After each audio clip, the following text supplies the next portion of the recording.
you have a beaker filled with water and you put your index finger inside it. You'll observe that the water level rises slightly.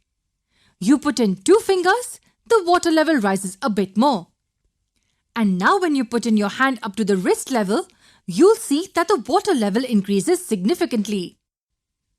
The ancient Greek mathematician Archimedes observed something similar when he got into a bathtub. When he got in, he realized that the level of water went up. In both the cases, you notice that the water is displaced by the object that goes in. Keep this thought in mind. We'll come back to it soon. In our previous videos, we've seen that when an object is placed in or on the fluid exerts a buoyant force on it which acts upwards. The Archimedes principle goes just one step further in saying that the buoyant force applied by the fluid is equal to the weight of the displaced fluid. We can take a simple example to understand this. Take a 5 kg solid object and suspend it by a spring balance. The balance will read 5 kilograms.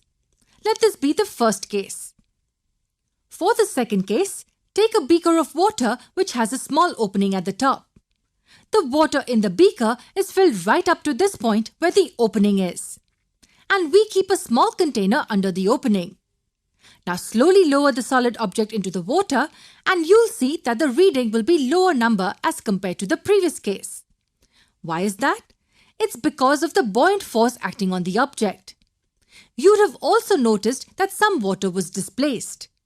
Now in this context, we can say that the weight of this displaced water is equal to the magnitude of the buoyant force acting on the object. That's the Archimedes principle. When an object is immersed fully or partially in a fluid, the upward force applied by the fluid on the object is the same as the weight of the fluid displaced by the object. Where is this principle applied? Can you think of examples? How do you think large steel ships float? It's simple. If the weight of water displaced by the vessel below the keel is equivalent to the vessel's weight, then everything above the keel will remain afloat. That's because the water too applies an upward buoyant force on the ship, which is same as the weight of the water displaced by it.